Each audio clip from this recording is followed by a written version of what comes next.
Hey everyone, so this week, this happened. There it is. We got it, 10,000. Woo! Let's go! My YouTube channel, See that Siebert Science, number? at 10,000 See that? subscribers, which is kind of awesome, and I wanted to do something kind of special for that. Just 10 facts about me in celebration of 10,000 subscribers. So let's get started. And stick around to the end of the video for a special announcement. Number one.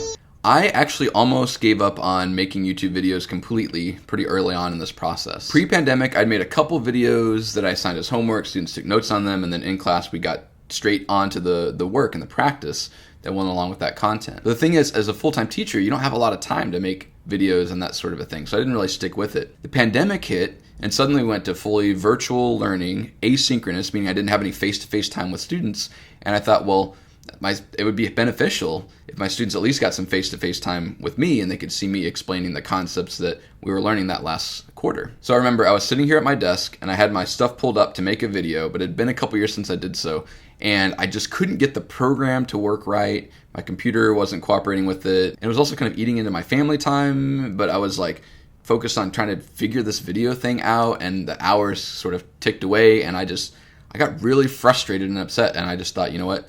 Maybe I'm just not going to do this. This is not worth my time. I almost stopped there. So I don't know what happened exactly, but I took a break. I kind of went back to it later that night. The video ended up working out. And then the next year, when I was teaching anatomy, I really jumped in and had a lot of fun making videos and creating the channel that I have today. Fact number two, I've taught all 4 core subjects. So I became a teacher in 2011 through the Memphis Teacher Residency Program, and I came here to Memphis, and during that residency year when I taught with a mentor teacher, I taught math, Algebra 1, and geometry. And so I started off teaching math. I was also certified in chemistry. And then I got a job at the Collegiate School Memphis, which I've been at for 10 years. So I was interviewing for the job, and the job was to teach anatomy and physiology. I wasn't as comfortable with anatomy and physiology as I was with math and chemistry and that sort of a thing, so I was kind of unsure about it a little bit initially. And I remember I was in the interview for this anatomy job, and the person interviewing me says, "How do you feel about government and economics?"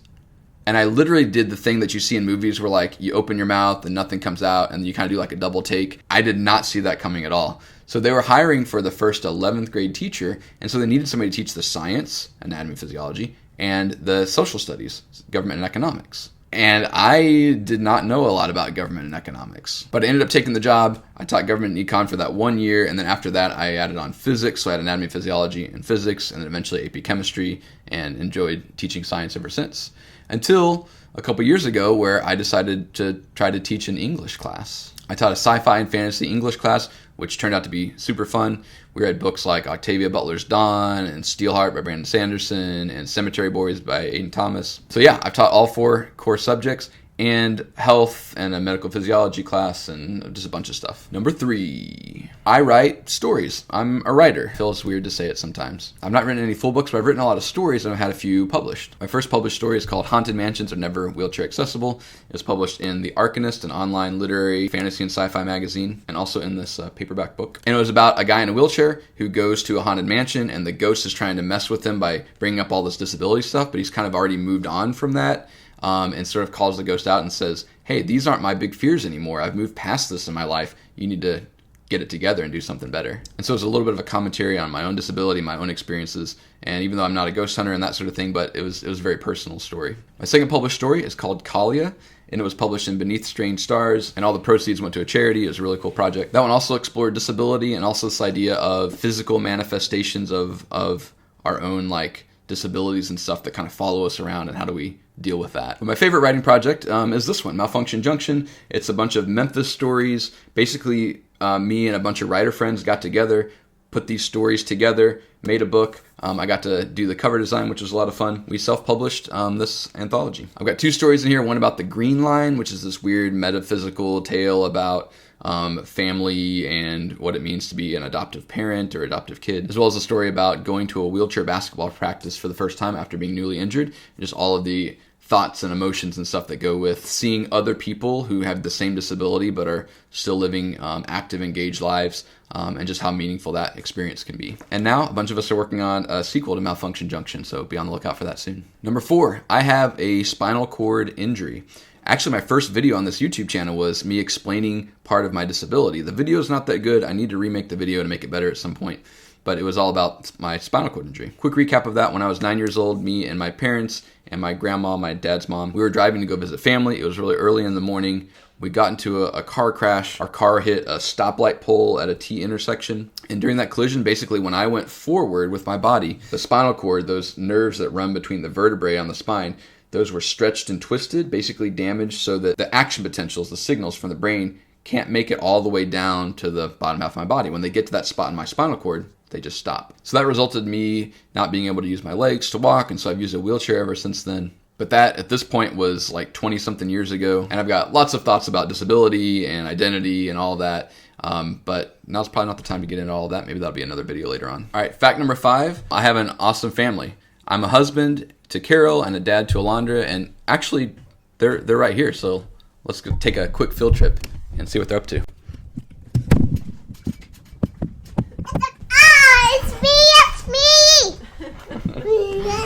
Alondra, can you tell everybody how old you are? No. No. Are you 1, 2, or 3? Or 4? I have a mustache. You have a mustache. So Alondra's 3. We've had the privilege of being her parents for 3 years now. Yeah. And Carol and I have been married for about 7 years. And it's been, how's it been? It's been awesome. It's been awesome. You can see who the star of the show is. I'm very proud of him and all the hard work that he's put into this channel, because he really does put a lot of hard work into. I'm sure you all can see that box from right the here. quality This of the can videos. stand up here. Congratulations on 10,000. Yay, Pop-Pom! Careful there, careful there. You smacked me in the face. Fact number 6. I play on a wheelchair basketball team. So I played wheelchair sports for the very first time, probably back in 3rd or 4th grade, pretty soon after my injury. But at that point I was so little, I was just in 3rd grade. Even with basketball, I couldn't get the ball like up to the hoop and that sort of thing. So I didn't really stick with it until later on, maybe in middle school. Later in middle school, I decided, hey, maybe I want to try that wheelchair basketball thing again, wheelchair sports. So I played wheelchair sports with a team in St. Louis, the Confluence Center Coast, and played all the way up through high school. And then after high school, I knew I wanted to play in college, so I looked at all the colleges that have wheelchair basketball teams. There's usually around somewhere between 8 to 10 colleges that have a wheelchair basketball team. And so Mizzou, University of Missouri, MIZ, had just started a wheelchair basketball team. And they had an engineering program, and they're only a couple hours away from my hometown, so I decided, hey, I want to go to Mizzou and play wheelchair basketball. Did that for 4 years, and then moved to Memphis, and then I found the Memphis Grizzlies wheelchair basketball team, and I've been playing with them ever since, which has just been a lot of fun. We just had a tournament a couple weeks ago, and we're gearing up for the national tournament in April to hopefully get to go and compete at that level. Fact number 7. I am sort of addicted to playing chess on my phone. I play pretty much every day. That's not to say that I'm like really good at it or anything. I'm pretty good, but it all depends on like who you're playing. My rating on the chess.com app has been all the way up to 1,500. Right now I'm a lot lower than that because I lost a bunch of games recently. When I was a kid, I kind of got into chess a little bit, but I never really had a lot of people to play with. Sometimes we'd play in study hall, but then they like stopped letting us play at one point. And I played a few times here and there after that, but it wasn't until the Queen's Gambit came out and we binge watched the show, and I was like, you know what? I think I could just play on my phone against other people. And so I downloaded the chess.com app. The rest is sort of history. I also started a chess club at the school, and so I've got a bunch of other kids that I play chess with and do little chess lessons and that sort of thing. So that's also been a lot of fun. Fact number 8. Back in college, I climbed a mountain. Yes, this was after my injury, so full spinal cord injury, no use of my legs. And I had a job at the YMCA of the Rockies in Estes Park, Colorado. And where I worked in the kind of convention center in the dining hall area, I was working the cash register, and every day out the window, I saw this mountain. It was called Eagle Cliff Mountain, and every day I would see it and say, you know what, I wonder if maybe I could get up there. So that summer I did a lot of exploring and going on trails and that sort of thing, and eventually decided, you know what, I think I'm gonna go for it. So I decided to climb part way up it and just to see if it was possible. So I left my wheelchair at the bottom, I scooted my way up part way, and I got pretty far up. and said, you know what, I think this is something I could do if I prep for it. So I gathered a couple of my friends, Barkley and Dan, and we decided, hey, we're gonna go do this thing. So we left my chair at the bottom of the mountain. We climbed up it, me just getting out of my chair on my butt and scooting myself up the path. And 7 hours and a couple rainstorms later, we made it to the top. Justin Siebert, this is Dan Cotter and Barkley Bell, and we have just climbed to the top of Eagle Cliff. And here's the view of the entrance to the Rocky Mountain National Park from the top of the mountain.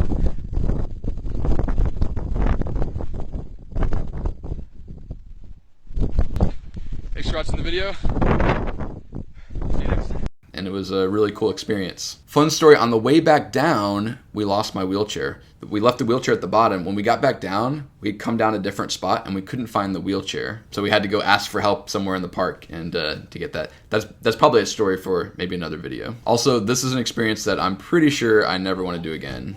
Kind of like running a marathon. That's not one of my 10 facts, but that is another thing that I've done. I did a marathon, the St. Jude Marathon, when I first moved to Memphis. And that's another thing that I probably won't do again. Maybe the half at some point. Fact number 9, I've been to 3 other countries besides the United States. My first out-of-the-country travel was to Colombia, South America, which was just an awesome experience. I spent a summer in Medellin, and then I went back a couple years later and spent a couple weeks there again. It's a really beautiful city, beautiful country, and I'd love to go back again sometime. Then after my wife and I got married, we went to Ireland over the summer for about 10 days or so, and so we got to experience Ireland. It was just as green as everybody says it is. We experienced Giant's Causeway, visited the Guinness factory, heard traditional Irish music in a pub, found this really cool lighthouse and stuff on this random island when we got off the beaten trail. It was just a really cool experience. And technically I've been to Canada, but it was just Niagara Falls, Canada.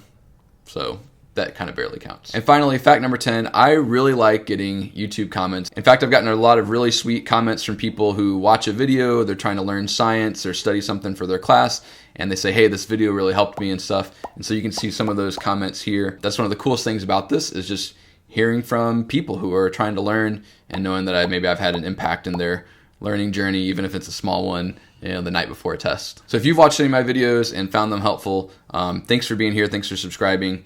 And one last thing, some kid left this comment on my ant video a while back. And if you're watching this, kid, I'll have you know that someday it's my life goal to be as cool as your dad. But seriously, I've really enjoyed being part of this YouTube community, science education, all of that. Thanks for subscribing. Thanks for being here. Thanks for watching this video. And hopefully I'll see you in a lot more videos to come. Let's do it again. And finally, as promised at the beginning of the video, it's time for a special announcement. So last week, upon hitting 10,000 subscribers, I decided, you know what? I'm going to take the plunge and I'm going to open up a Siebert Science merch store. So you can now buy t-shirts, hoodies, phone cases, mugs, even a notebook, all with the Siebert Science logo on them. There's a link to the store in the description below, as well as on my website. And to commemorate the occasion, I'm going to do a giveaway of one t-shirt or mug. To enter the giveaway, all you got to do is leave a YouTube comment down below, and then I'll pick one of those names at random for a free t-shirt or mug. And again, if you've watched through all of this video, hey, just thanks for being here, and thanks for your support, and I'll see you in the next video.